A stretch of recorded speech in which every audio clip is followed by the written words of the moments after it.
Hello everyone, G-Virus here. I'll be taking over as the host for the next 4 runs. Coming up next, right now, is CarcinogenSDA, Resident Evil HD Remaster, Chris Real Survival, Best Ending on PC. So we're getting ready for that, going through a quick transition, and the man, the myth, the legend will be showing you how it's done. Stay tuned.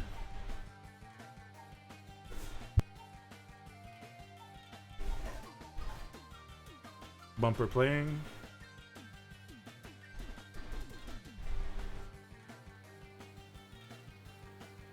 Out of curiosity, G-Virus, did you work in TV in the past? No, I haven't. Oh. But we are live. Well, how's it going? Hey, hello everyone. How's everyone doing today? So, I'm Carcinogen, and this is Resident Evil HD Remaster. Today I'm going to be playing Chris Real Survival. Resident Evil. 100% best ending for you guys. I gotta say, I love the mask. Oh, well, sorry, Chad. I don't want to catch the runner from you guys. I mean, you know, I love you. I love you, and I'd love to give all of you hugs, each and every one of you, but gotta practice appropriate social distancing. Can you give a hug from 2 meters? Can you give a hug from 2 meters away? Is that even possible? I don't know. Maybe if I was like covered in saran wrap or something, that might be perfect. Anyhow, so I guess we're ready to go whenever. On your mark. Okay. So I guess we're gonna go in 3, 2, 1, go. Right. So I'll talk a little bit about real survival mode. So real survival mode, for those of you guys who have not really played too terribly much of Resident Evil HD Remaster, is an extra difficulty mode, which is available on the main menu after completing the game once on normal. And real survival mode is hard difficulty with no auto aim, and all of the item boxes are unlinked. So that sort of makes this like the de facto very hard mode, and it's about as hard as the game gets, short of playing like Invisible Enemy. But at that point, you know, it's like the run is completely different. But yeah, so gonna head back to the main hall. There's Jill's gun on the ground, but we're not going to pick that up yet. Instead, we're going to make our way upstairs, grab the arrow, dodge a few zombies. Chris already starts with a knife equipped, so don't really need to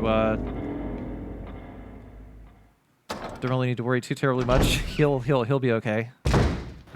I just want to take a quick second to point out that we just crossed the 7.5K followers mark, which honestly, it's a pretty big deal for us.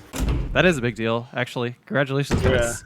Thank you. We're a small team from Montreal. We started with small local events, and honestly, every time we see someone new in chat or on stream, it's an amazing feeling. Having you with us, Carci, honestly, it's an honor. And thank you to everyone who's been showing up, both in chat, our runners, everyone who's been volunteering to make this happen. Thank you so much.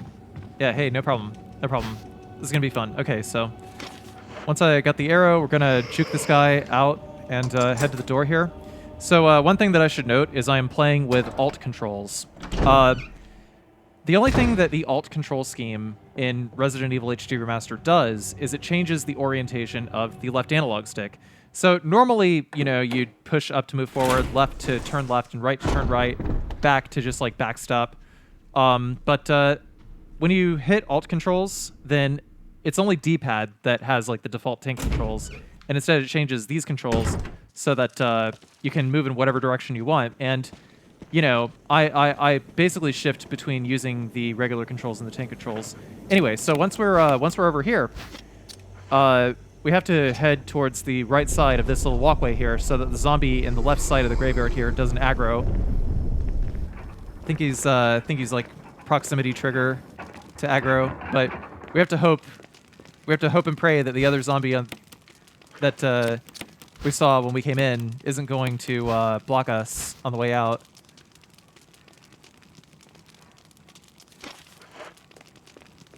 Alright, so here we go. What I'm doing here is called stair skating. Basically what you do is you hold up on the D-pad and you mash the run button. Ah, that sucks. That's okay. That's okay. I can deal with one bite. I pretty much always expect to get bit there. But what stair skating does, you know, this is not like a bug in the game per se. It is something that I am very much doing. I'm just mashing the button and skating up and down the stairs. Gives me a little bit of a speed boost.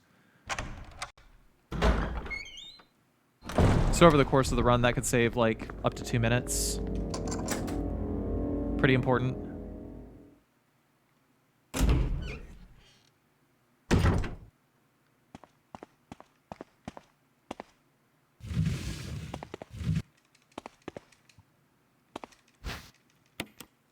Actually, I was not supposed to get this dagger. Supposed to wait until later, but that's okay. I'll take an extra safety net.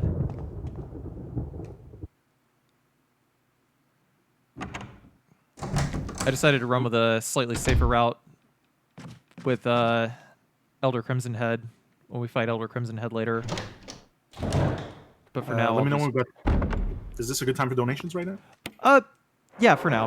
We'll say now's a good time for donations. Awesome. Maybe Well, like we one or got two. $10 anonymous donation, followed by a $60 donation by Mango Punch, our previous runner, who says, once again, big thank you to the organizers of this great event for allowing me to help raise money for an important cause. Also, sorry for the swears. It's all good. Happens to all of us. As they say, shit happens. And Willow the Whisperer donated $50 and says, I'm glad to see NoReset going completely online for this. Much love to G-Virus and the entire NoReset crew for all the work they put in to make this happen. And good luck to all the runners. And big shout-outs to Willow, who along VGR helped make the RTMP server a reality. So big shout-outs and thank you so much, Willow, for all the help. Yeah, big shout-outs to Willow. He was the backbone of the RTMP project. So big thanks to him for getting everything set up the way that it is and, you know, everything running so perfectly. All right. So this guy is just going to very tightly go around the corner with take controls and just like head to the save room here. We need to start getting small keys because, you know, Chris does not have a lockpick. So, apparently I needed some kerosene too, but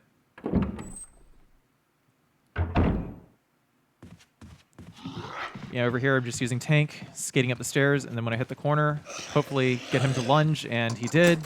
At which point, whenever he started lunging, I shifted over to alt controls and just juked downward and upward, got around him. That guy was danger close, but really all you have to do is hug the left-hand wall in order to get around him. Down, left. Dog whistle, back out the door. Shifting over to tank controls here again. So I'll hug this side, get around here, doing a spot check. I usually like to trigger this camera angle like right around the corner over there so that I can do a spot check on that zombie because he could be like 5 different places and I would never know where he is. And you know, you can YOLO him or, you know, since this is a marathon and I'm trying to play it a little safe, I'm just doing that instead. So I guess because I picked up the dagger, I'll go ahead and use that on these dogs here. I was gonna save it for like something else and just like do knife strats on these dogs. If you actually knife these dogs, then the other dog will not come around the corner because they only aggro on like gunshots, interestingly enough.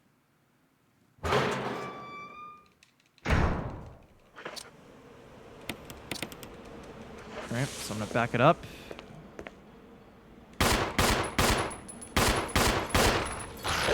Oh, perfect. I did not expect that. I'll take it. So what I did there was called quick shotting. I don't usually chain quick shots like that, but that worked out. Basically, you can chain it up burst fire up to 3 shots with the handgun, and that's like the ideal damage output against dogs is like 6 shots. But you have to be pretty lucky otherwise, and because the dog like wound up jumping and knocking me down, I finished him off with a dagger, so now I absolutely do have to use the other strat for Elder Crimson Head.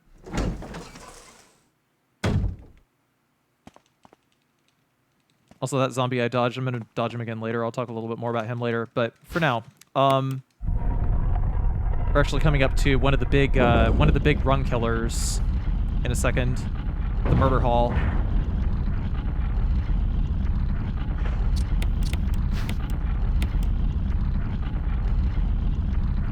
Open this right up. Hit this.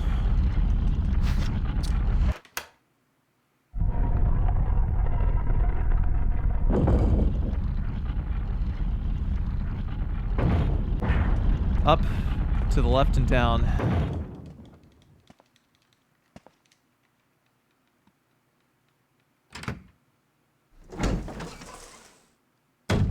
And gonna tinker around here, and hopefully this zombie is not gonna be...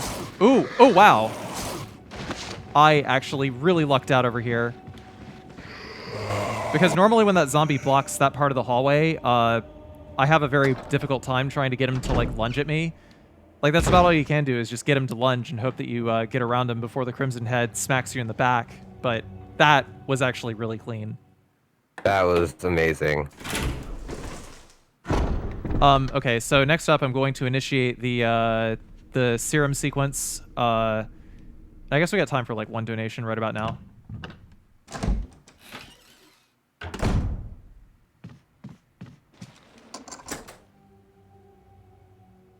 Well, there aren't any right now, but I mean, I guess our audience can fix that real quick. Yeah, I reckon so. All right, we'll give them some time. But in the meantime, actually, there's maybe a little bit more commentary to fill in right at the moment. Why am I using the mask? I don't want to catch the Rona. Sorry.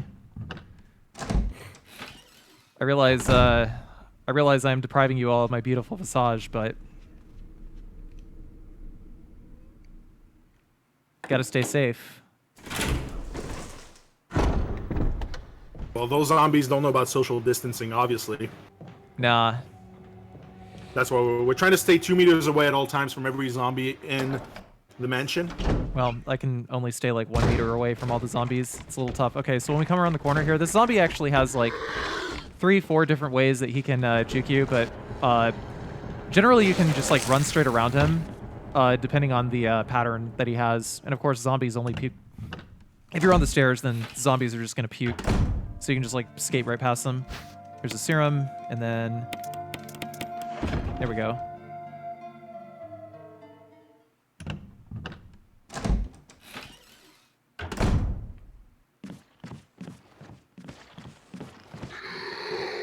Oh boy, that was close.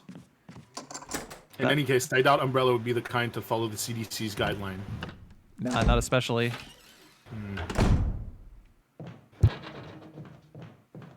So I decided to take the first aid spray with me, just as backup.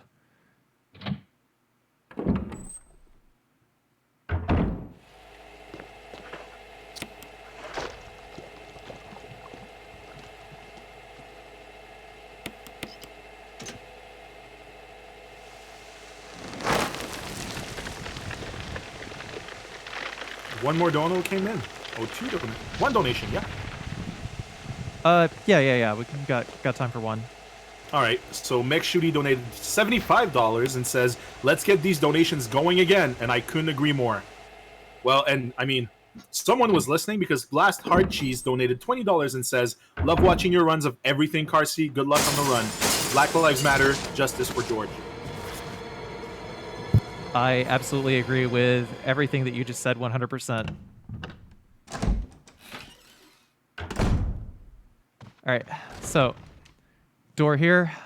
What I do here is I hold up during this little cutscene here to sort of buffer, pull back, get around him, a swing and a miss, out and around. Gonna wait for this guy to commit to a direction, at which point I am going to merc the other way and head out the door. And, how am I supposed to... Oh, shit. My bad. So, I'm actually going to go back this way because my backup strat is in this room right here.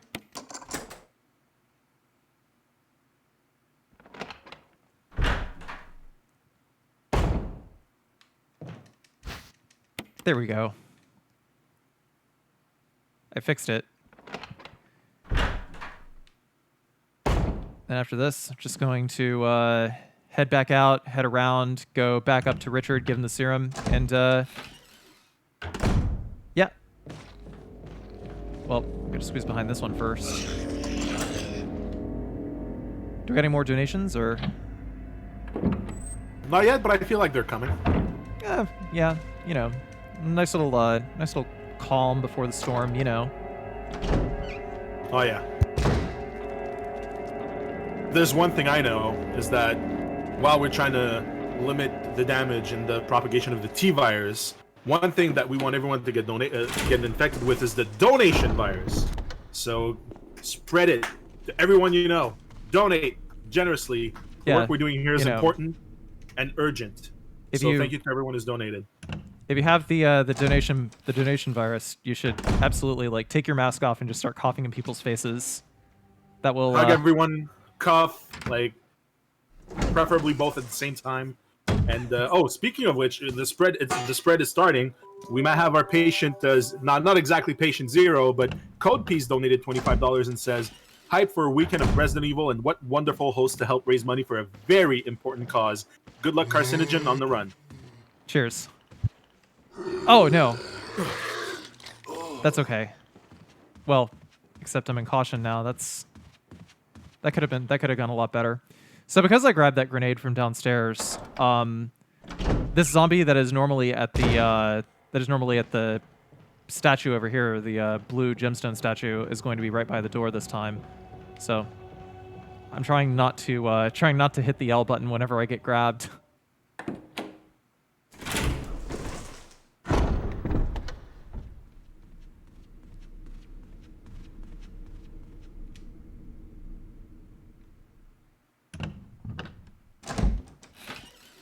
The G virus stands for generosity. That's a good one. I can dig it. I've heard all variations in every G word, but that's the first, and it's wholesome.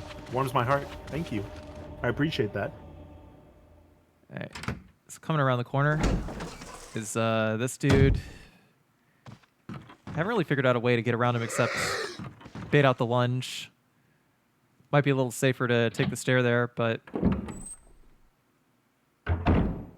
that's okay. Highly unnecessary.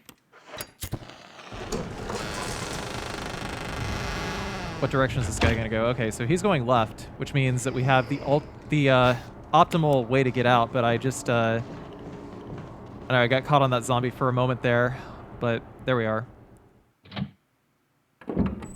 He actually took a very long time to recover, which is the whole reason that I was able to get that half of the music notes. And if he did not, I most certainly would have gotten grabbed.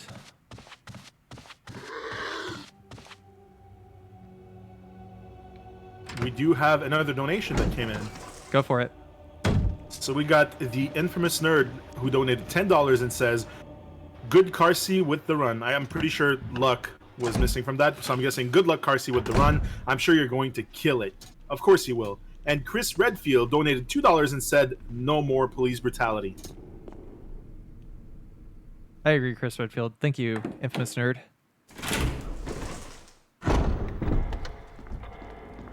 I'm gonna get around this zombie and then pop this first aid spray, because the first aid spray is like clogging my inventory at this point. Normally I would have just like used it on the candle upstairs whenever I go to use the lighter, but oh wow. That interesting. Okay. His hand literally clipped through my head. I'm surprised he didn't go for a lunge at all, even when I like turned in reverse. That is a this game's I don't know, like the enemy AI on this game is a little inconsistent at times.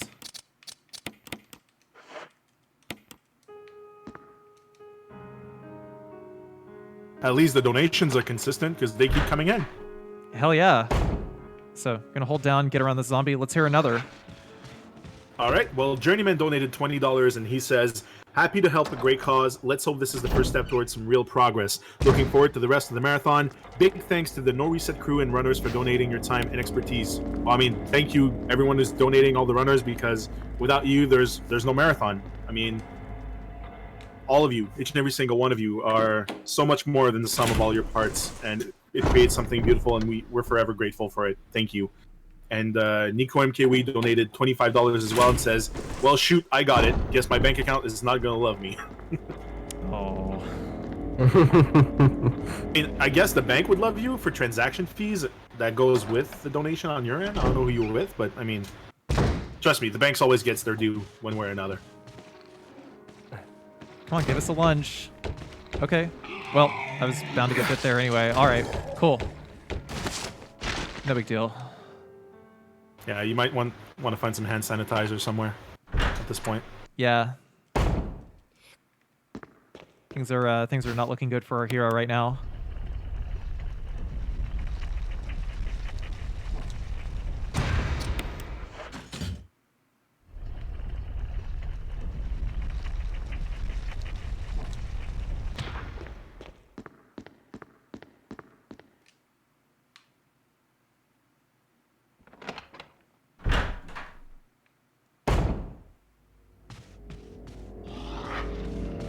Yeah, VGR, you got a message in chat there.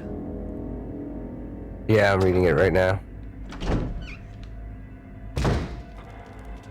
Any who's in?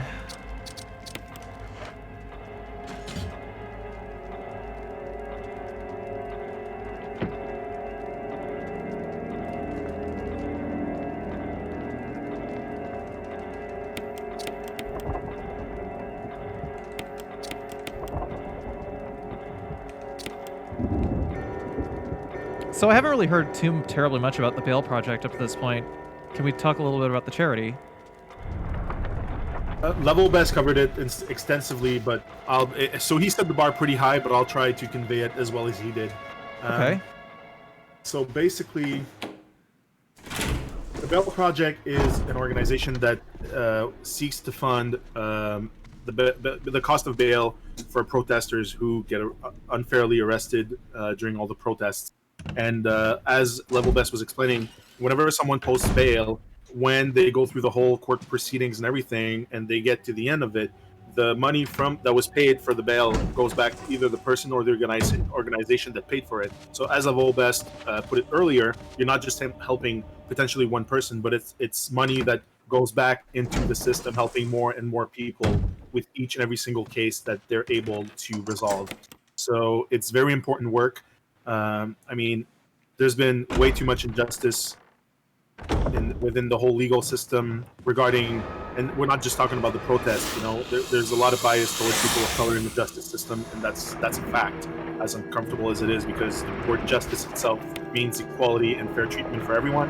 That is not the case, and the Bell Project seeks to level the playing field that way. So your donations are extremely important right now, especially in these trying times. And thank you everyone who's been donating. And like I said, spread the word as far and wide as you can. And each and every single one of us at NoReset truly appreciate it. We have a wonderful community, and I mean, we're already at over $1,700. And even as I'm talking, more donations are coming in. So I'll let you, whenever you give me a heads up, I'll go through and read them. Hell yeah. Oh, wow. I just totally dodged that zombie blind there just now. I have no idea what was supposed to happen. Normally what I do is I go around the corner and I bait him out, but because his AI pattern was set to like track me instead of actually like lunge at me. Like, I don't know, zombies have like two different AI tracks. I haven't really figured out how they work yet. But if they don't like lunge at you, then they're just like being persistent and being really annoying. And sometimes they'll just like never lunge at you at all. And that was like one such case, so I had to get lucky in order to dodge around him.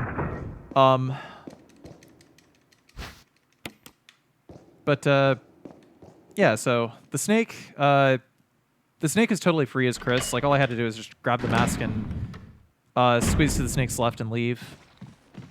Pretty cut and dry right there. And this one over here, which is gonna quick turn at me. If you're like facing directly behind a zombie and you aggro it, then it'll do like a quick turn animation, which it will commit to, and the zombies will always turn clockwise whenever they do that. So you just simply move in a direction that respects the clockwise direction. So now that we are here, I took a short detour here to grab this small key because we used a small key earlier in order to get the grenade, and we have to take a detour in order to make up for that key that we lost. With the standard like world record strats, you would just like not go for this grenade at all, but because Elder Crimson Head is a pretty random boss, just decided to take the detour and just go with the strat that would normally be present in Chris any %, which is make Elder Crimson Head eat a grenade.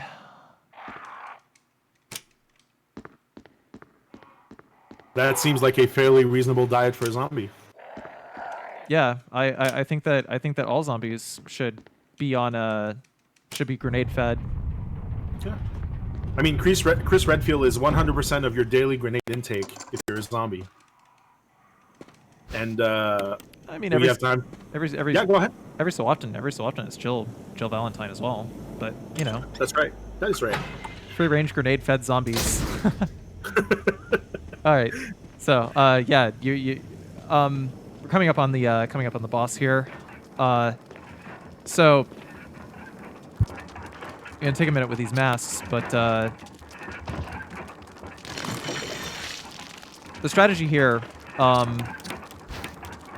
I have a trick to get Elder Crimson Head to lunge at me and grab me the vast majority of the time. And normally, like, grenades are a counterattack, and you can only use grenades against zombies in the middle of like specific grab animations, and Elder Crimson Head has several of those. So in order to make this work, what I have to do is I have to try to run towards his right leg, like towards his back, and towards his right leg, and generally that gets him to turn around in a clockwise manner and then grab me. So I have to use alt controls for this. I'm going to just go down. Oh, he lunged a little early. That was nice of him. But that's basically what I wanted him to do, right there. So I ran at that point.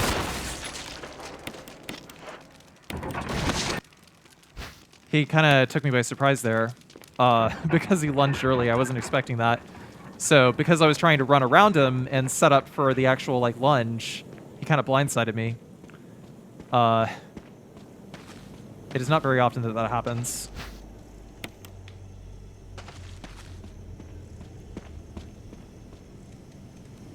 Well, shall we celebrate with a donation? Yeah, just one more lunge. Actually, yeah, there's nothing to the next zombie lunge coming up. Just go ahead, donation. Awesome. Let's make So it happen. let's go. So we got a $25 donation by Masculine Lemon, who says, "Always enjoyed your streams and more than happy to donate to such a great cause. Thanks for taking the time out of your schedule to take part in this marathon and raise awareness for this great charity. Hashtag Black Lives Matter." Thank you so much, Masculine Lemon. Cheers, Masculine Lemon. Hashtag Black Lives Matter.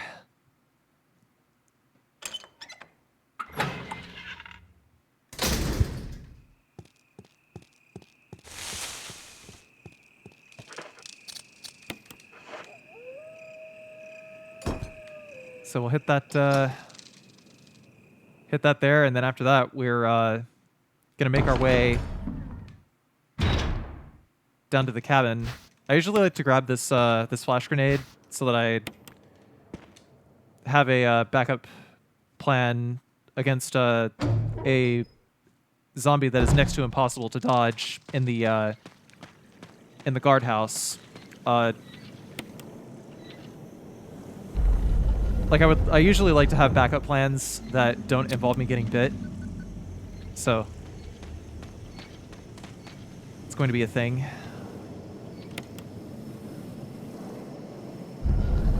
Especially like later in the run, I'm going to be pretty choked for ammo. Because in real survival mode, basically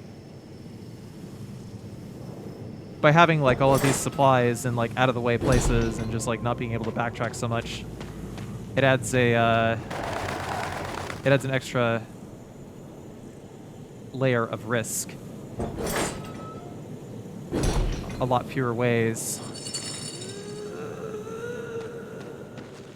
to mitigate any problems that come your way. Hey Catastrophe, how's it going?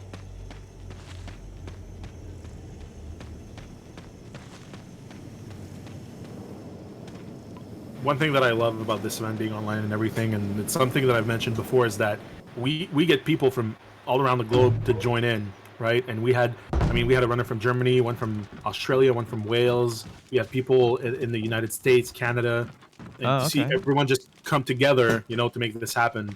It's truly a great thing, and one can only hope that we reach a complete global saturation. Word. So putting away the handgun and the armor key here, we're never going to use those ever again. This is a forced cutscene, can't be skipped.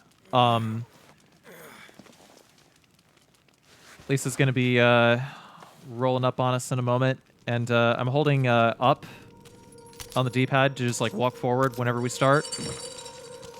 Basically, I'm trying to get her to commit to a target, because the second we start running, she loves to read your inputs, basically. Whenever I hit the run button, she will immediately start her swing animation. Because that's just the way they programmed Lisa.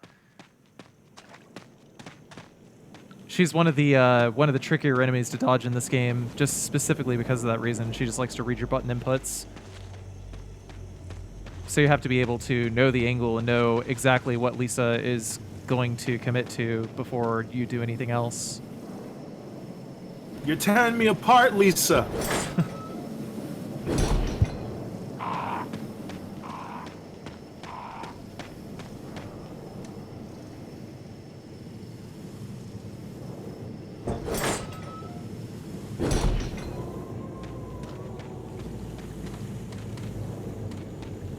By the way, Kaylin donated $20 and says, "Thank you, Carcy, for always being an ally," and I echo the sentiment. Not a problem.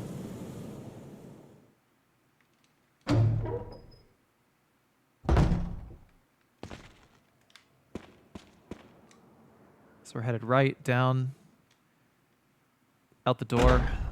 There's going to be two more. There's going to be some dogs over here. Really just this dog that you have to worry about, but we can just like run right by him. In the original GameCube version, I'm pretty sure like a lot of these dogs didn't have like the sort of like light growling animation that they have. They would just like spring into a run immediately on the GameCube version, but maybe, I don't know, maybe those animations were always in the game's data, but they just like never really happened as much. But like when I started running HD Remaster, the dogs were actually a lot more docile, shall we say? Because the dogs are actually like very, very aggressive in the original GameCube version. So has the AI been modified between the original and the remasters? Maybe slightly, but I think there's like a lot of factors that play into that. Like aside from there being like a solid frame rate, there could be like there's fade-ins and fade-outs between every room, which could change the way that that enemies react. I don't know if like the AI is like active during these fade-in and fade-out sequences, which probably changes like on which cycle of behavior there would be right in any given room. Which that probably changes the cycle of behavior that would be present in like the GameCube version. But that's just a wild guess. I remember the dogs being brutal when I played the game when it first came out. That was like one of the things I didn't like the dogos, that's for sure. Yeah. They were bad dogos. 1 out of 10. Yeah.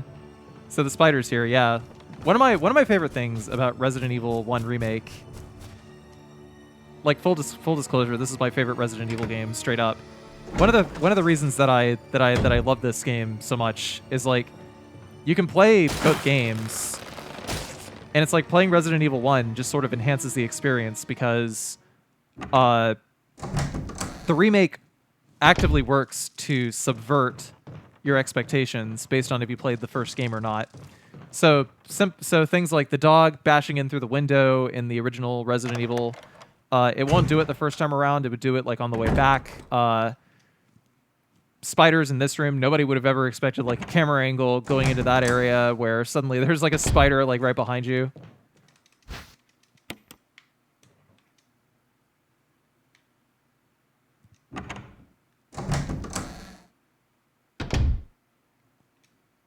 Well, they did that a lot with the Resident Evil 2 and 3 remakes as well.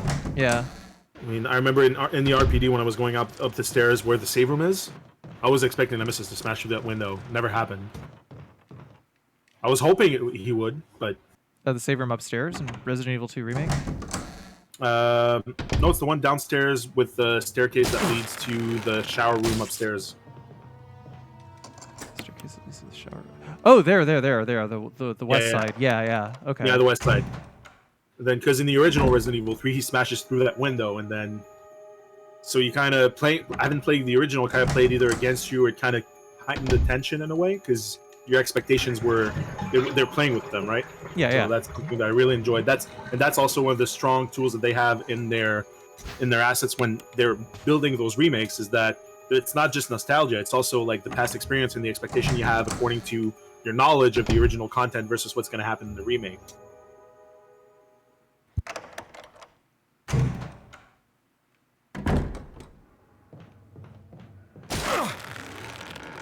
I should probably be careful. The reason why I'm not using the first aid spray yet is because I wanted to try to take one more bite on the sharks. But, I don't know. Actually, you know what? I don't really have to worry about this so much because I'm running with a different route than I'm like normally used to. So consequently, it means that I'll be dodging things in a different order. All right, so this is a trick right here that you can only do, excuse me, on 120 FPS. So basically only on PC at 120 FPS. If you take the like if you go alt controls, you can actually push that shelf from the side, because at a higher frame rate the game does more collision checks per second. So it's like there's like a little nub on the shelf right there, and you can just like sort of catch the corner and just start pushing it.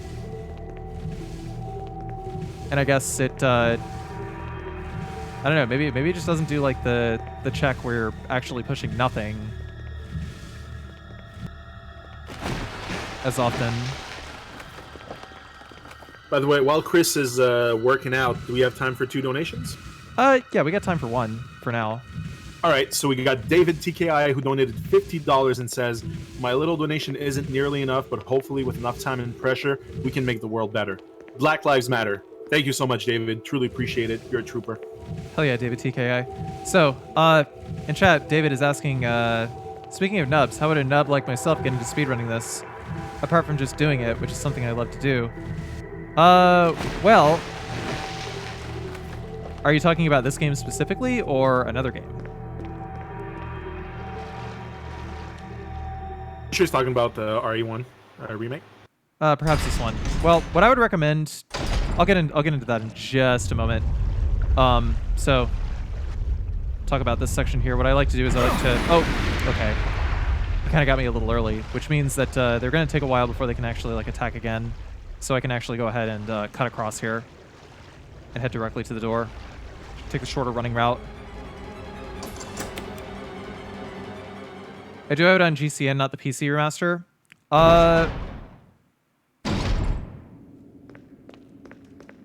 Most computers these days can actually like run the HD remaster. I would actually honestly recommend playing that version of the game. But aside from that, as far as learning Resident Evil games is concerned, it kind of varies from game to game, but Resident Evil HD Remaster is not a terribly difficult one to learn because of the defense items. So basically, as long as you don't pick up any extra ammo, like what you want to do is you want to follow the world record route as closely as you can. And by that, I mean only pick up the ammo that the world record route picks up, make practice saves on the bosses, and learn how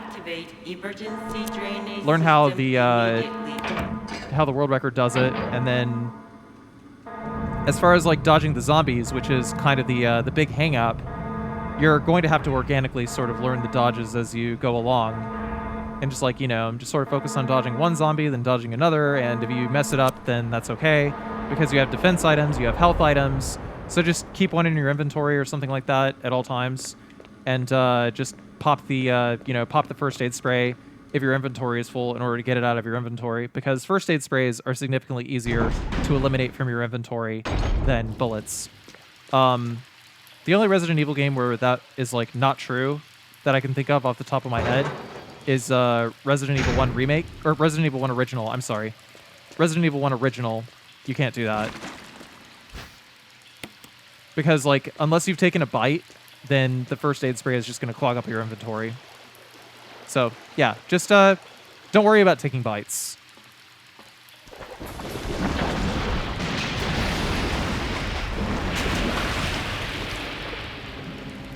Big shout outs to Neptune. Plop down in the water here and then hold up and left and straighten out, grab the key. Basically, you just have to hold up and left in order to dodge Neptune. It's pretty straightforward. And we have Richard's shotgun because Richard died a second ago. Yeah, we got time for maybe 1-2 more donations. All right, got one coming right up with Canis Renville, who donated $20 and says, "You guys are the bomb, putting on such a good marathon. I love Resident Evil, and seeing it used as a force for incredible good brings me so much joy and inspiration. Carci, good luck, and be sure to bask in the glory of the HD Aqua Ring. Black Lives Matter." Thank you so much. Hell yeah, Canis Renville. Good to see you, man.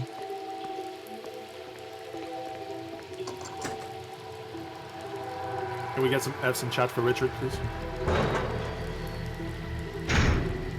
Efson chat for Richard. So we're going back through here. This is the zombie that I was talking about earlier. Basically, I grabbed the grenade for specifically this zombie, but if I keep the grenade, then that's okay. I don't know. I'm gonna try to get a lunge out here. Ah, too bad. Yeah, it's such an awkward angle because of this desk jutting around the corner, and basically the only thing that you can do in order to get around this is bait out the lunge and get around him, and he's not always going to lunge. If he doesn't lunge, then you have no choice but to take the bite.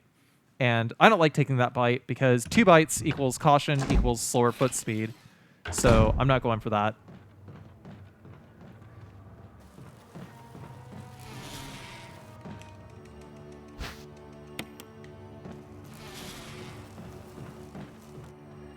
We're less than $150 away from breaking 2K. Let's do it. Already? Oh, that was quick. Yep. I mean, being quick is pretty much what we're all about, right? That's right. Gotta go fast.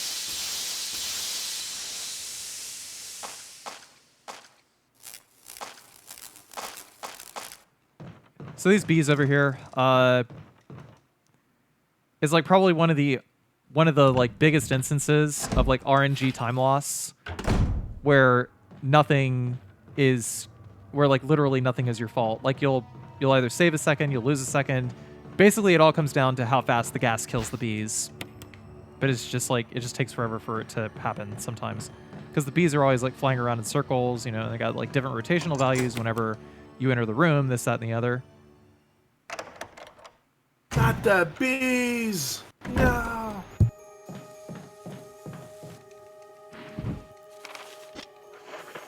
Okay, so we got the shotgun. There's the shells that we picked up. I picked up some shells earlier in the graveyard, by the way. Because this is real survival mode, we have to be very judicious with which shotgun shells we pick up, and not just the fact that we pick up shotgun shells. Because when we pick up all of these shotgun shells at once, they're all going to be stacked, and it's going to be impossible to bring shotgun shells with us to the laboratory in a timely manner, because the only shotgun shells that we'll have when we get to the lab are the ones in our gun. So, anyway, Plant 42. There's like 4 cycles here. 1, 2, up. 3, 4. Okay, so now I'm going to wait, hopefully bait out another swing.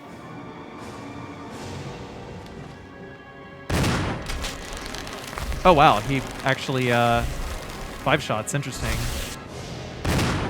Normally it takes 6 shots.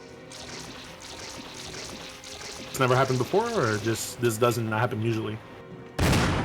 Oh, you got me. Bastard.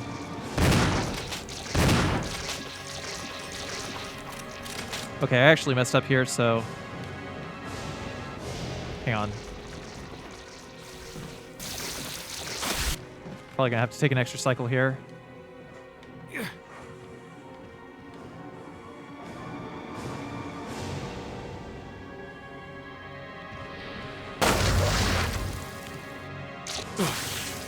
Just a moment. Oh, okay, that could be bad.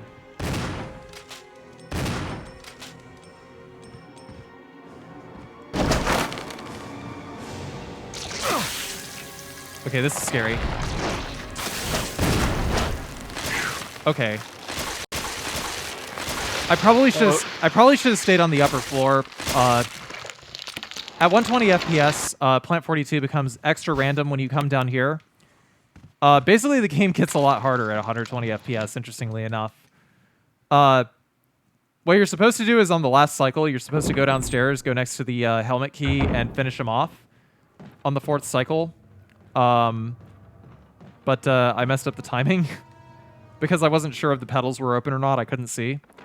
So I'm going to make up for that by running in here, getting a free heal from Rebecca, and then heading back out. Thanks. Well, I'm just going to quote David TKI, who says, got to the root of that problem. Boo! I mean, I didn't mean to say that pun. He literally just planted it in my mouth. Get out! Okay. No, it's your marathon. That's rude of me. I mean, I make puns. I live with the consequences. I've accepted. It's my way of life, and I stand by it. It's not that it's my fault. It's just my style. So something happened, Carcy. What happened? Oh, JW shit! Oh, look at that! Yeah. Look at that! So JWR Harding donated $5.32, and he says $5.32 hype train. And then Will of the Whisper apparently didn't get the memo about that hype train because he just donated $146, and he says breaking 2K on the first day of a marathon. That's my kind of speed run. So 2K% has been world record broken for NoReset, I guess. Thank you, Willow. We're on the best pace we've ever been for donations at this point. Yeah, that is sick. Well, I mean, oh, that was close. That's actually normally another run ender is getting poisoned by those snakes. Ooh, yeah, danger noodles. Gotta watch out for those danger noodles. Absolutely, yeah, yeah. No, going. Those snakes are tough. But yo, thank you everyone for helping us reach over $2,000. Wello, my man, thank you so much. And man, you truly are an ally to NoReset and a really good friend. And I'm honored to say that, we met at GDQ in person, and you're an amazing guy. Just thank you. I have no words. So on the way back, Wesker populates this room with an extra shotgun shell and a dagger.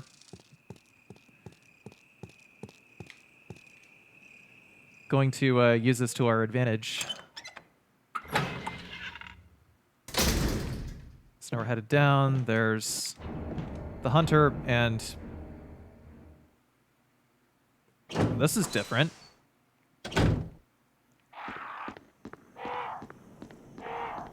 So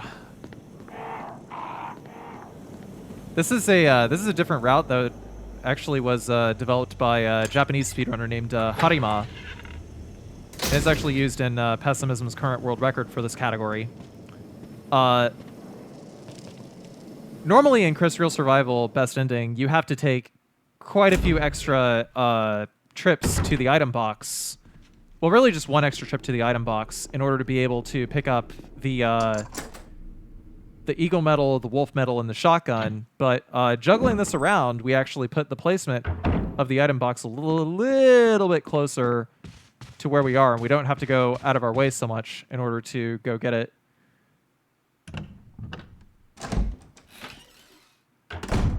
So we start by, I don't know, basically sort of tackling everything in reverse. It's a suboptimal dodge for this guy, but, you know, it's not too terribly big of a time loss.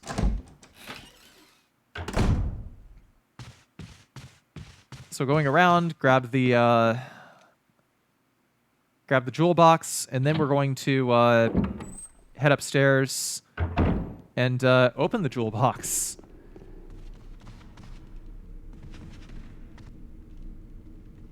It's I don't know, the jury's out on whether this is actually going to be faster than like the previous route, but it's definitely safer, which is why I'm going for it. Oh wow, sick cross up. Whoa, fuck. Sorry. He's doing that a lot. I have never seen that before. I've literally never seen that before. Whoa. Yeah, I just saw what happened. Yeah, okay, so here's what's Is there a hunter out here? Oh no, actually, he's like way down there. Okay, that's good. So we can use this as a backup. Whew. Okay, we're good. Yeah, that's never happened before. Trademark. GDQ lawyers are on their way. We're in Canada, so we're fine. Oh. All right. So first up, we're going to flick this off over here. Well, my people are calling Uyama. Stand by. Oh, okay. So gonna grab this next and combine the shells with the shotgun and do the box puzzle here.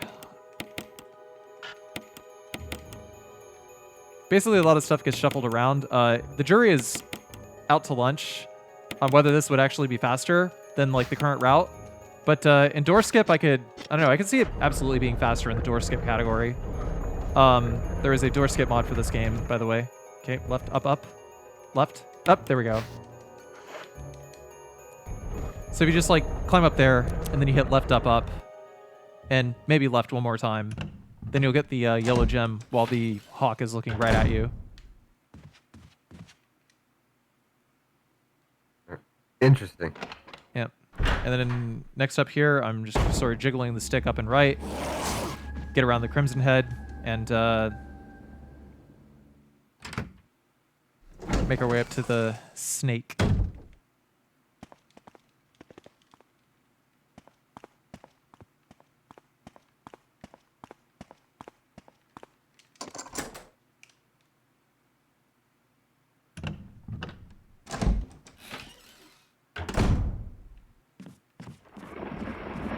So in doing this, we can take care of all the stuff on the west side of the mansion first, and never have to come back to the west side of the mansion. 2, 3,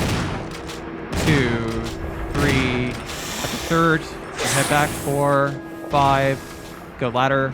Oh, I think I might have been able to hit like one more shot on him, but that's okay.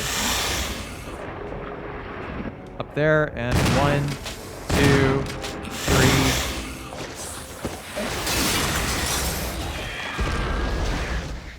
8 shotgun shells. 8 assault shotgun shells is going to be enough to take him out. 2 scoops of shotgun shells in the morning.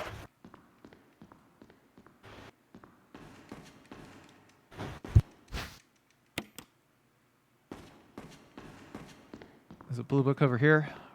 Head back up the ladder. And that was a big. Come again? That was a big danger noodle, and danger noodles. I mean, when they die, they leave donations on the floor. Did you know that? No, I didn't. Well, What do the donations say? Nice things, I hope. I just looked in front of me, and there was a donation right after you killed the danger noodle, and Mumuni says, "Do you know what Didi say after a pun? Shoo, $5 train hype." And he donated $5. And then Martha Sar donated $30 and says, "Can't think of any of my usual smartass comments as the current events disgust me to my very core. Hope this helps." And if that guy's left speechless, that's how bad it is. Trust me. And but all joking aside, I mean, it's just the work that we're doing here is really important, everyone. And there hasn't been, like, we've supported some really important causes in the past, but this one, on top of being so important, there's an urgency that we've never had before, as in that this is something that's needed now and needs to change now and as fast as we can. So once again, thank you everyone who's been donating. Know that every single dollar goes towards a great cause. And I mean, let's break our 10K goal by the end of day 2, because I do believe we can, and I do believe we can break 3K before the end of Carc's run. So keep it up, and thank you everyone. Thank you guys very much.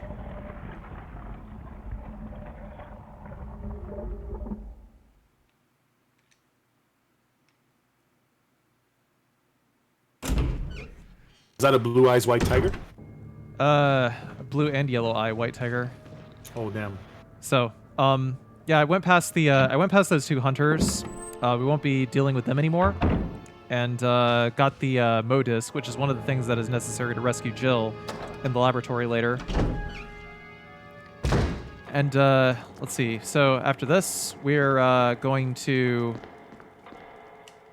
make our way back to the other side of the mansion. We're going to go save Rebecca next. So in the event data in Resident Evil 1 HD, there's multiple ways to save Rebecca, but it kind of changes depending. Basically, if you let Richard die, then Rebecca will rescue you during Plant 42, and you take control of her for a little bit to use the V-Jolt on Plant 42, and she will be 100% safe that way. But if we go in here, this is going to be the thing that most people have seen because they would have rescued Richard. This cutscene plays, and Rebecca screams. She's around here somewhere. Oh, hang on just a moment. There we go. Take that part of the emblem. I'm gonna grab this grenade here too. Could always use a couple of extra grenades in the laboratory later. 15 minutes less. What's a micket?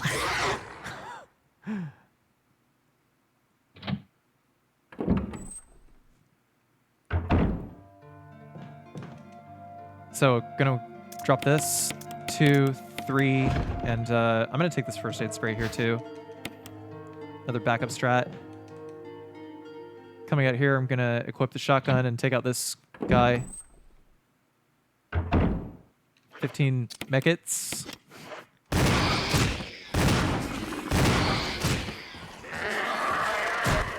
Basically, literally at the same time that we kill this guy, that hunter is going to jump down, so not too terribly much time lost just to make this 100% consistent, and I will take it.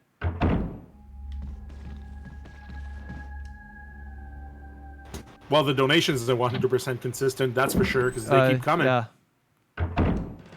One moment. So, one other thing that I should note about Chris, like playing as Chris, like Chris's attack animations actually. Chris has like 2 ways that he raises the gun. Like he'll either hip fire. By the way, we hold up here. This hunter is just going to jump over us. We don't got to worry about him. Just coming from that door. 100% dodge. So Chris will either raise his gun from his hip or from his shoulder. Jill only raises her 2-handed weapons from her hip. But if you are raising your gun from your hip, as Chris, against like hunters, Chris raises his shotgun to his shoulders whenever he's fighting bosses. Then you can do a thing called pump canceling, where you release the R1 button and tap up, and then hit R1 and fire again. Basically, in between shots, you just release everything and tap up in order to cancel the pumping animation. So pump cancel, and in doing so, you will fire slightly faster. But obviously the most useful application for this is against hunters in this particular run. Next up is a bunch of spiders. We're just going to dodge around those. Nothing too terribly interesting to talk about down there. So yeah, let's go ahead. Donations. All right, well, we got a $10.32 donation by Canis Ranvol, who says, I saw a $5 train and a $5.32 train. What should I do? Oh, I know. 2 tickets, please. Choo choo! Save the anima. Wait, wrong game. Save the stars.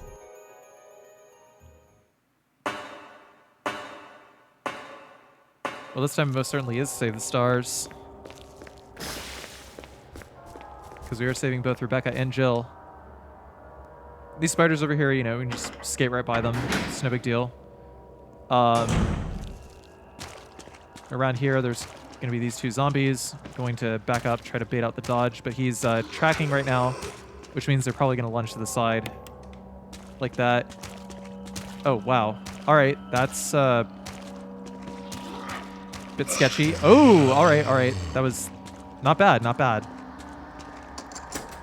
Sometimes you got to get creative when your initial dodge fails, because if your initial dodge fails, then it's going to mess up the sequence for like any other dodges in the room. So,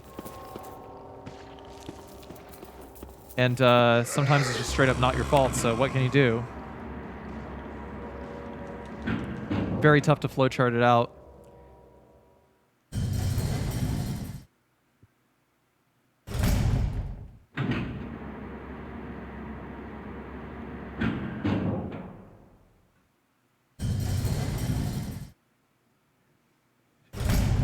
Shouts to my boy Beast in the chat. What's good?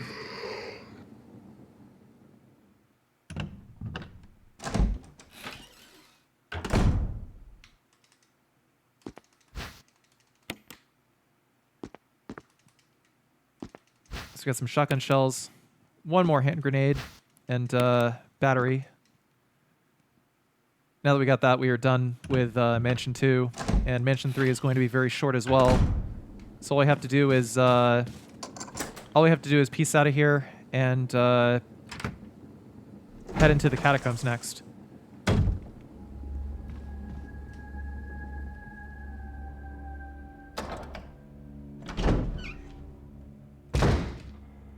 Okay, see, the hunter is a lot more consistent to dodge on the way back here because he'll do his 180 animation. I mentioned that pretty much all enemies, like if you just run directly behind them, they always have like a 180-degree animation, which may be an attack or may not be. And in the case of the hunters, you know, they just like to menace you a bunch, so they just like to scream, you know. That hunter looked hella confused. Yeah, I don't know. In the case of hunters, they just like to, I don't know. Hunters in this game are either really annoying or really dumb, and they just like to scream at you like idiots. And when they're not screaming at you like idiots, they are particularly lethal. This hunter over here, all we have to do is just hold up on the D-pad and hold run. Bye-bye. Like, we just bully him out of the way because he's busy screaming like an idiot. So because Chris is weightier than the hunter, we can just squeeze right by, and we're done. He's got the poise.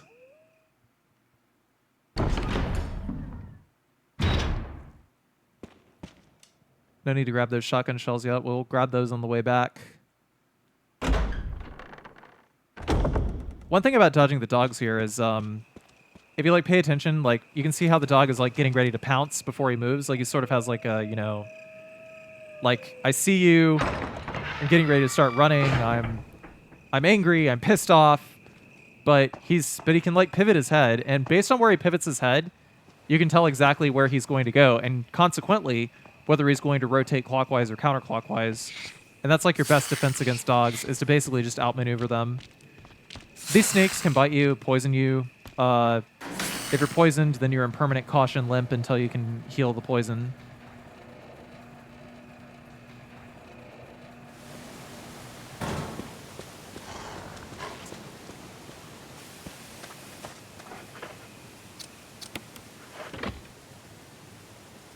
So yeah, the dogs in Resident Evil 2 remake on GameCube, I actually had one of them pull me through a column there when it tried to leap up and knock me down. It actually like pulled me through a column and just like ruined a run that way. Oh, speaking of GameCube, I haven't seen that bite since playing the GameCube version a while back. Normally they stop and growl at you before they charge after you and let you get like a few extra meters head start.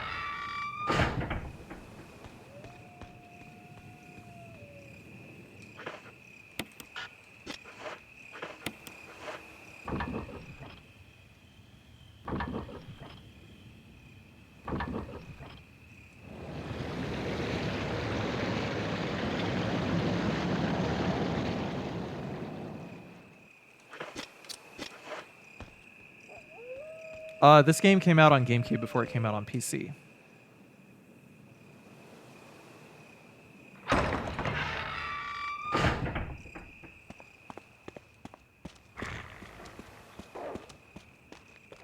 So,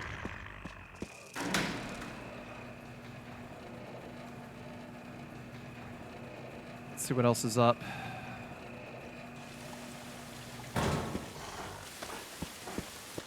Yeah, the GameCube version is the remake, and PC, PS4, Xbox One, those are all the HD remaster. A remaster of a remake.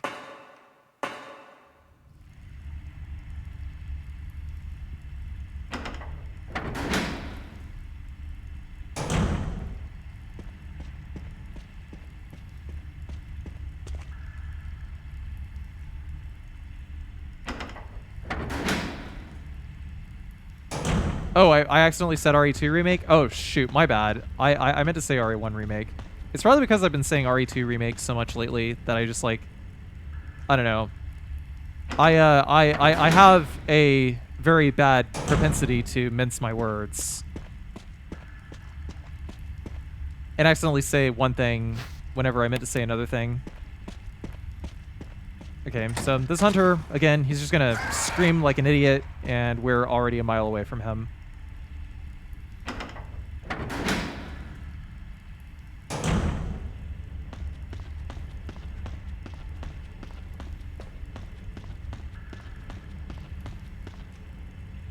Two more hunters are going to spawn here, and we don't really have to do anything except just squeeze right by. Oh, would you look at that? We got ourselves an incentive right down below. For Umbrella Chronicles, apparently the runner is saying that we can watch all the cutscenes. That's something.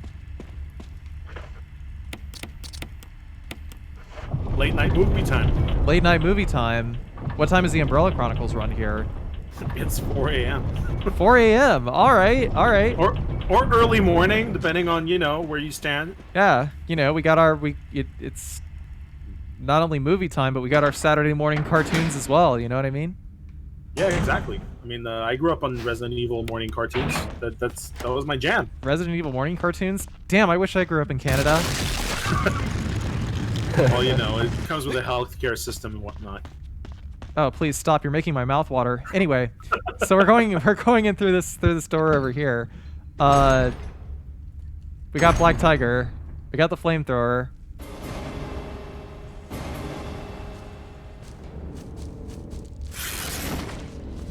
Gonna hold up and left. Let's see what he does. Try to get out of the way. Oh, okay, that's good. That's actually really good. Because check this out. All I have to do is flame on Black Tiger. Oh, he spat at me. I am most certainly 100% poisoned. That's bad. That is not polite. We don't do that in Canada. Oh wow, what the hell? How am I not poisoned? How am I still in green status? What the hell? That's a bless RNG moment right there. The run is saved! Ruined. Saved! I'm just kidding. I've actually been using hacks all along, so sorry to mislead you guys. Do you have Valorant installed? You should have caught it. Even in your sleep when your computer is off. I have like 10 copies of Valorant. Yeah, I've just been hoarding it from everyone. You've been on all the streams, hoarding all the drops. Mm-hmm.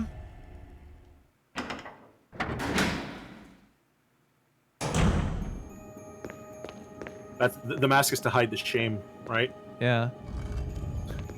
We can see it in your eyes, though. You can't fool us. Oh, whoop, I should have only pushed 4 times. That was a mess up. That's okay.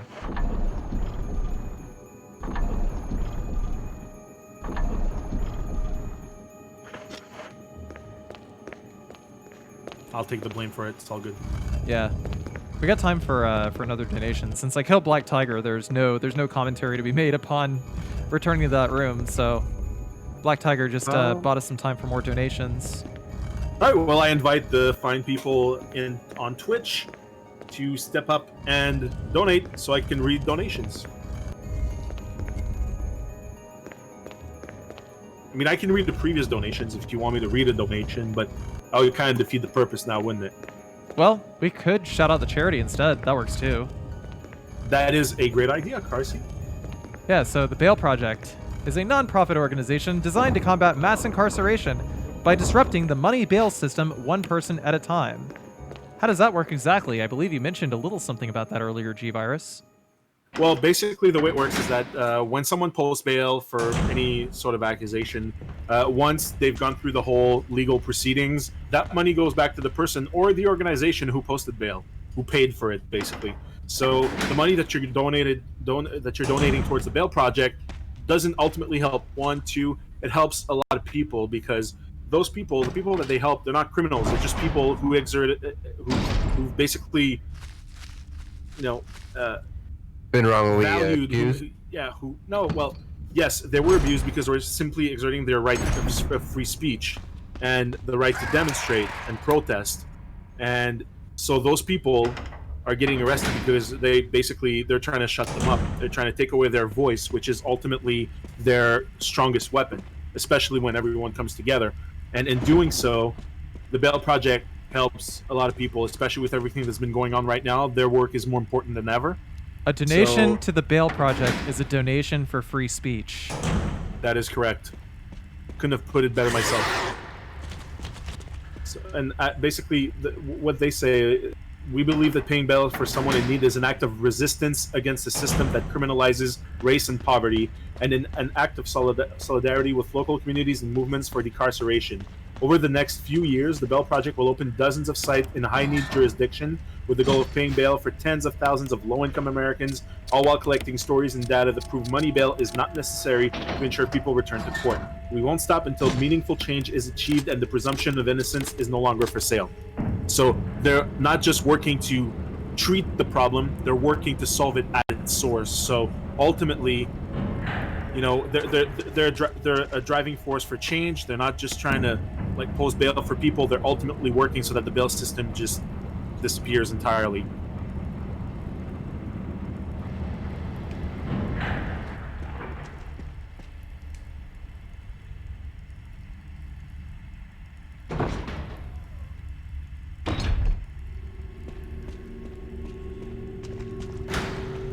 Alright, so going over here, basically Lisa spawns based on the camera angle that you choose first, or the camera angle that you trigger first. And I went to the left and I spawned her over there, which cleared the path so that I might be able to go this way.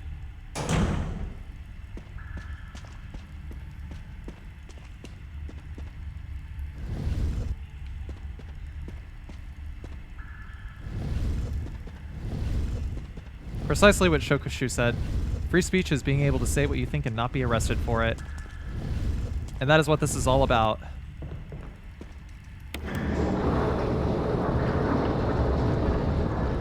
And if anyone wants to be a smartass and say, oh, but, free speech is free speech, yes, technically free speech is you can say anything you want, but then someone else has the right to refute you and not agree with you and voice it whichever way they want. And you have to accept that. I mean, that's what it is. It's discourse. So we trigger this camera angle here first. What's she gonna do? She swings forward. That's good. She already committed to swinging forward. She tends to do that a lot more at 120 FPS. Like, it makes the enemies more aggressive. I don't know. It's like 120 FPS makes things a lot harder, but easier in some ways. It sort of depends on the action. I don't know. Honestly, I always say that if something is made harder and easier in some ways, then it's just different, really. So I don't know. In the case of speedrunning, it's like different categories are just like different. Not necessarily easier or harder, just different. Yeah, and someone also says something about free speech because I think that person is not getting it. Do I have the right to free speech and say BS about somebody even when it's not true? Yes, actually, you can. That's the thing. You won't get arrested for it right away. If you slander someone, then there's a civil justice system, and it's by that person for defamation or slander, and that's also their freedom that's being exerted at this point. And that's how it works.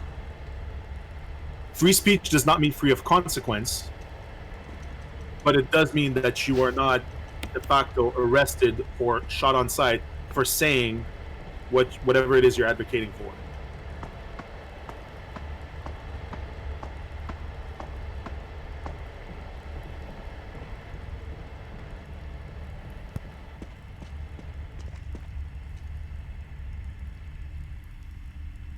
Oh, we got a couple donations in actually.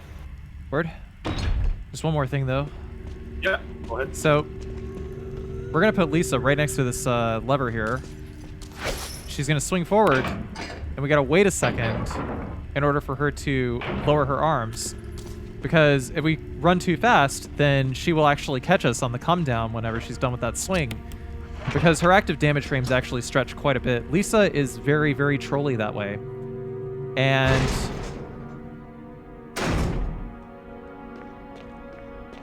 to that end, yes, now is a good time for a donation. Or two.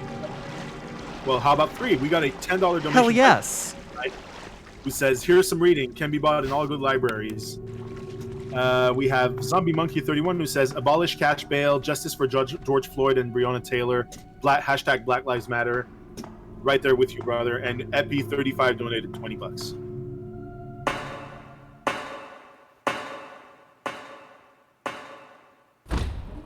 I want to see all these amazing speedruns that I'll be sleeping for since I have work. Will this be uploaded to YouTube? Good question. Does NoReset have a YouTube channel?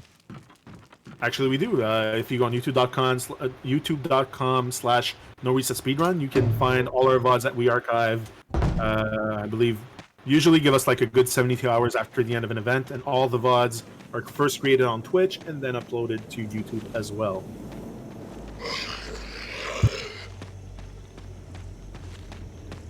Presto Perfecto. To that end, is there any chance that I could actually get a copy of this run after it is done?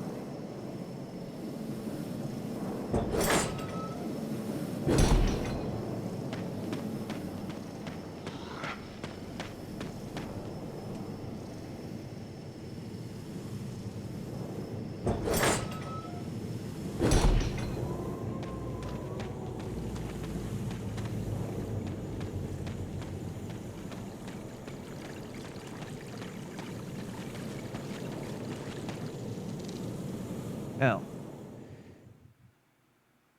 Exclamation mark YouTube command is a bad idea. One espresso shot for every time Carsey says yikers. In the next 5 minutes, you may start.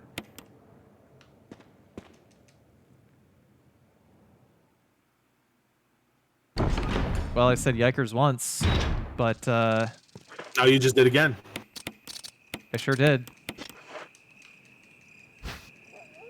Gotta use that first aid spray, get it out of my inventory now. It's gonna be one more hunter. Dude, he is gonna take so much espresso. He's not gonna be able to feel his skin until like 5 seconds later because his brain is gonna be moving so fast. That's one of the things about drinking too much caffeine is like a delayed sense of feeling that I haven't really gotten used to. It's like if I drink 2 cups of coffee, then I'm like that for like 5 hours.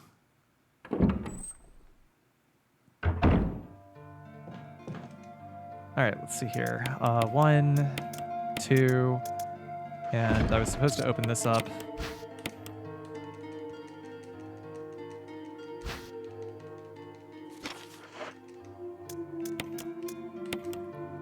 Okay, so I can't combine those yet. All right.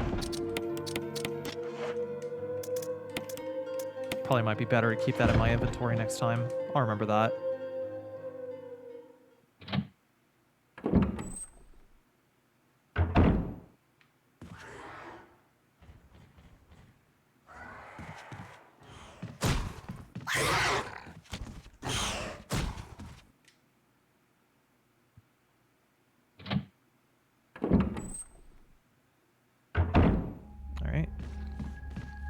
squeeze by here. I'm pretty sure another zombie did not come out here, but oh, okay. He's just gonna lunge, and we're just gonna skate right by him because it's not like he can attack us during that animation.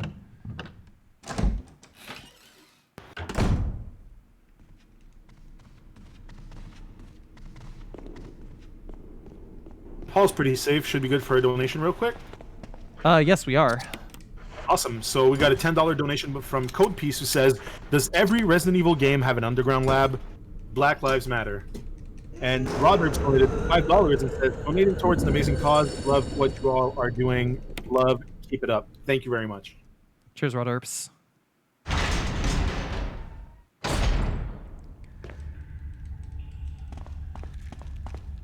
Got any more time for another? Or is that all of them? That's all I have. For the time being, okay. For now, exactly. For now being the keyword right now.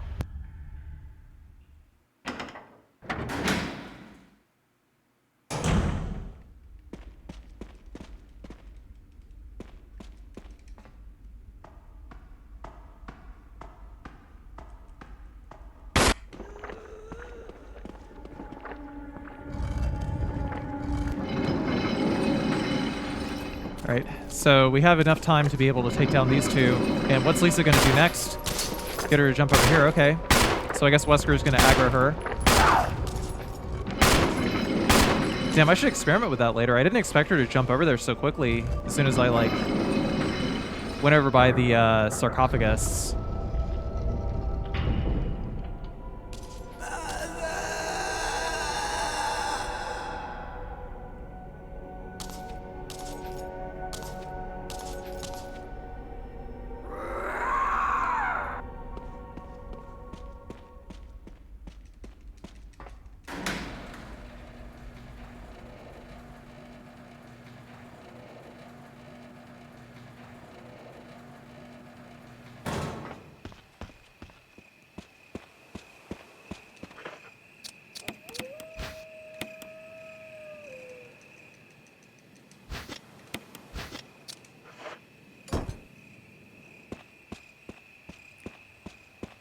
Yeah, that's about the size of it, Martha SR.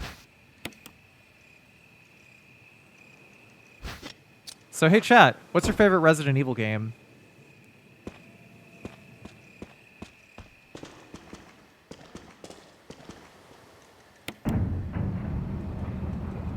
Well, in my case, it's pretty hard to choose between quite a few of them, actually. The remake for Resident Evil 1 had left such a huge mark on me. I was living in the countryside back in the day, and our house was surrounded by trees. And we played this like in the middle of the night every single time. Yeah, exactly. So I have very fond and intense memories of that game specifically.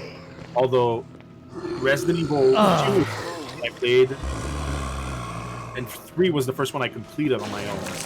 So the whole series basically left a huge impact. But I'm guessing I would probably have to go with, honestly, my favorite, probably Code Veronica and 2 tied. Code Veronica 2 and 5? Oh, Code Veronica 2 and Resident Evil 2 are tied in my book. Oh. My bad. No, it's not good. It wasn't clear. I'm, running on fumes right now, so might need to, go snack myself some ramen after this run. I have a leftover bowl in the fridge.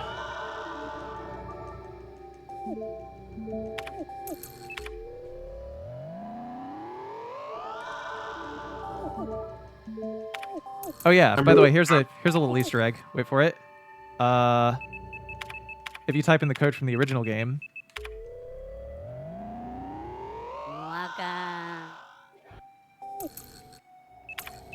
That was Tofu from the Tofu Survivor. Nice. Moakan. Basically just saying I'm done. It's over. Yeah. But I gotta say though, I really wish with every fiber of my being that the next remake is Code Veronica and not 4. Well, I really think so. If there is indeed another remake, we'll see. But you know, we gotta wait to hear We gotta wait to hear whatever's next from the horse's mouth. I know that, and it's killing me because honestly, I do believe that Code Veronica is more deserving of a remake than 4. But that's just me.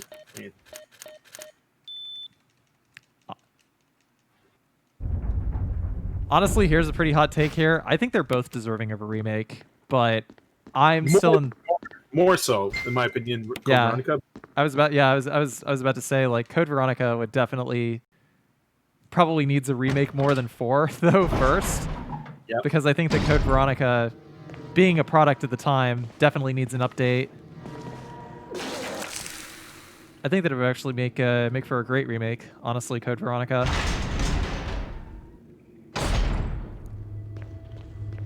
And I'm curious on how they would treat the whole. Damn, and I forgot his name. Alexia's brother. What's his name? Oh, Alfred. Alfred, yes. The whole Alfred Alexia dynamic. How they would treat that in the remake. Yeah, I don't know. That's. I would agree. That's actually a pretty tough topic to. But they were very, very much ahead of their time. You know, like it's mental health. It's, you know, it's a lot of things that were really taboo back in the day when you think about it. Right. So. Yeah, pretty sure a lot of video games back then didn't really explore that kind of mental illness. I mean, Eternal Darkness might be one of them, and the Silent Hill series being more psychological, you know. But other than that, nothing comes to mind really.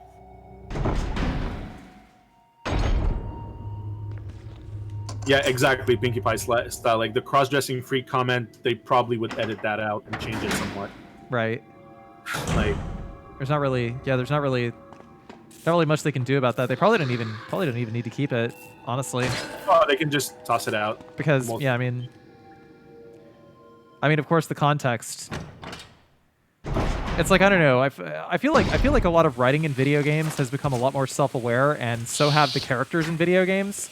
That's the thing about video games in the past, is the characters don't really have much self-awareness, and the writing doesn't really reflect that, which is why you get like weirdo voice acting like Resident Evil 1, 2, and 3 classic. But I feel like right about now, with the current batch of writers for Resident Evil, they'd like the people writing the dialogue would probably like treat the characters like they are a little actual human beings. like actual human beings. Like they're a little smarter about what they're a little more focused on, you know, the problem with the situation. It's like, you know, with Alfred, it's not that he's a cross-dresser, it's that he thinks he's two people. Well, it's schizophrenia, basically. Like, it's a mental health issue that's been, like, they used it as a plot device. Wait. So, but at the time, it's probably all that it was, you know, a plot twist of sorts. But in today's context, and you know how mental health, there's more awareness, and it's you know, it's still taboo for a lot of people. It's still hard to talk about it. But in today's climate, I think that they could even push it even further, and in a meaningful way. You know what I mean? Like they could actually treat it right. Sure. Like a similar product at the time would be Final Fantasy VII. You know, the Huntian, yeah, like that. Like, I actually like the way they handled all of it in Final Fantasy VII, like the remake. Yeah, they did a great job, and the honeybee section was really fun too. Yeah. By the way, so this section that I'm doing right here, basically I can't run a whole lot, otherwise I blow up. So, trying to be careful. When this camera angle changes, I'm just going to run straight for the door. Okay.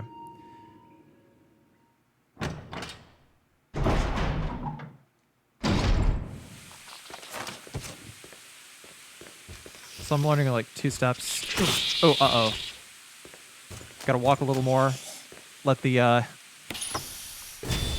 gauge die down a little bit. Basically, certain actions will increment the explosion counter up a certain distance, and I know, it's best to think of it like a tension gauge. Basically, the more that's added to it, the higher it's going to go, but it also drains after a specific amount, which is how that works. And obviously, running is going to make the tension gauge go a lot higher. So if you've been walking and you get hit, I think getting hit doesn't really increment the tension gauge as much as running. And on the higher difficulties, this hidden tension gauge goes a lot higher, a lot quicker. Just a heads up, we got some donations. Just let me know when's a good time. Yes. Actually, go for it. Go for it now. We probably got time for like one. All right, so we got Moi Sophia who donated $20, and she says, no comments for now, just want to donate. Hashtag Black Lives Matter. And Extreme Milk Toast also donated $20 without a message. So thank you so much, both of you. Yeah.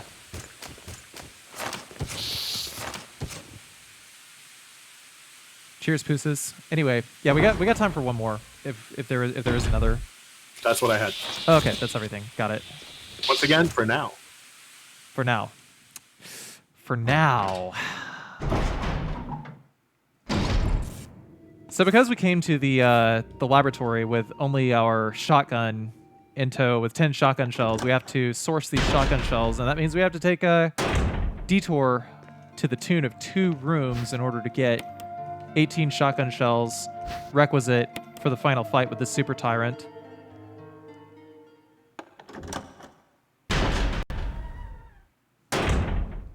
Next up, we're going to go this way, and then we're going to go this way.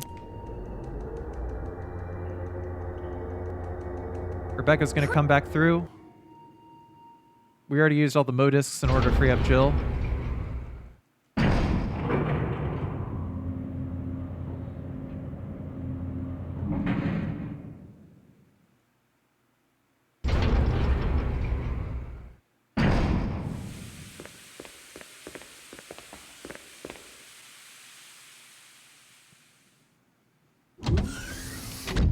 The Tyrant here is not too bad, I guess. But anyway, we gotta rotate towards him. 1, 2, 3, run. And then once this camera angle is triggered, we gotta go down here. 1, 2, 3, 4. Gotta be careful with the motion, because sometimes if you overshoot, then you'll wind up planting one of your shotgun shells in the wall, and that's no good. Especially because we don't have a whole lot of ammo left. I mean, it is possible to clear the final boss, like clear the final boss, but not beat it fast with like fewer shotgun shells, because you need about 19 or 20 shotgun shells in order to get Brad to drop the rocket launcher. But I don't want to miss anything. We still gotta try to finish it as fast as we can.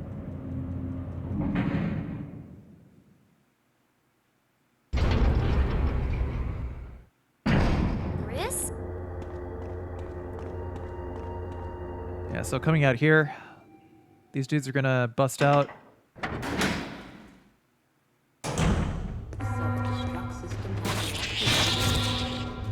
We're just gonna slide right around them with reckless abandon.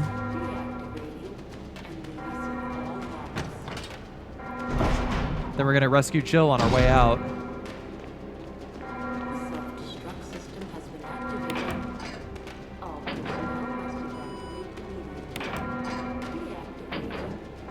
The main caveat, all the rerouting, the routing and rerouting that you got to do in the mansion, is just also we can save Jill and still be able to carry our shotgun into the laboratory.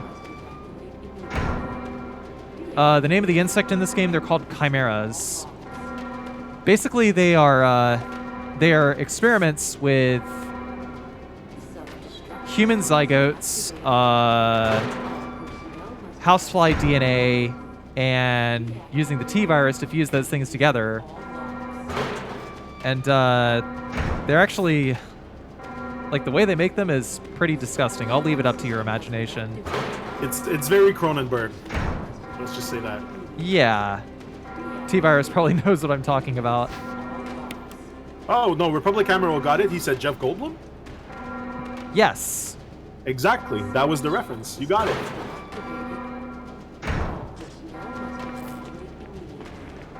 I mean, I saw that reference fly over everyone's head.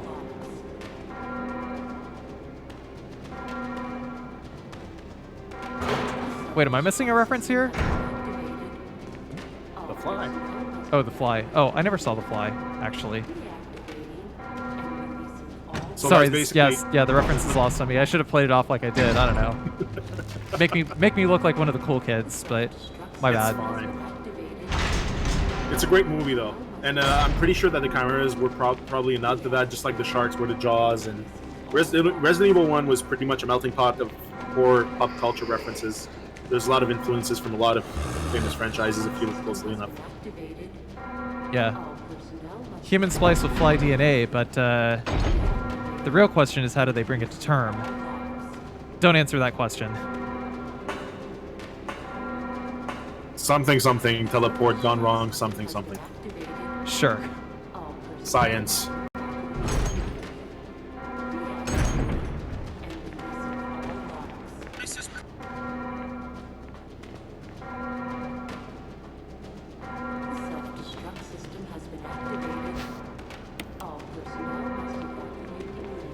So we're pretty stacked up. Should be, final boss should go pretty swimmingly as long as I don't get hit twice by the tyrant. I like how that item is just conveniently right in front of where you need to use it. Yeah.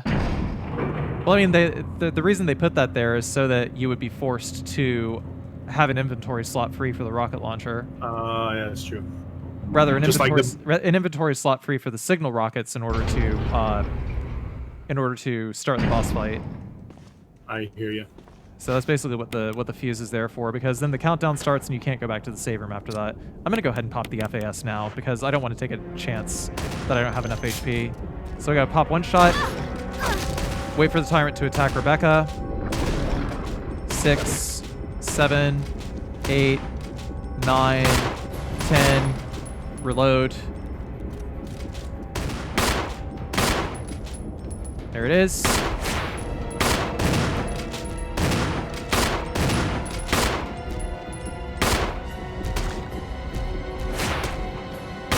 Oh, where am I going?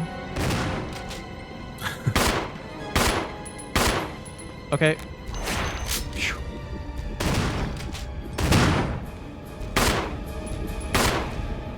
Is he gonna go for Rebecca? Nope. He's gonna go for me. He's gonna be a jerk, huh? Well, this is what I have to say to that. One more time. And... time! There we go. What a ride.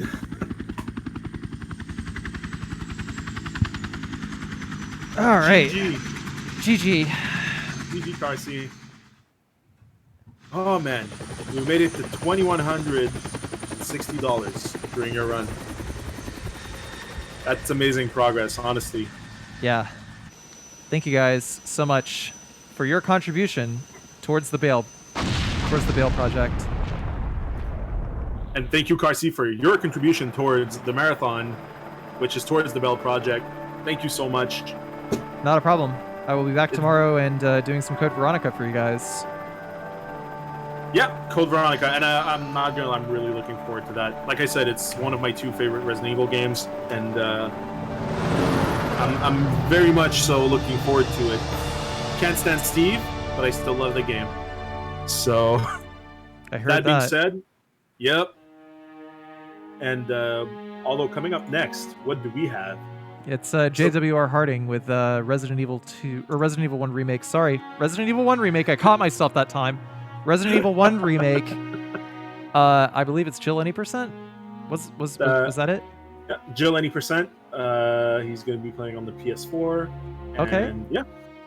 All right. Cool. So yeah, that's next. And he actually asked me to commentate for that one. So.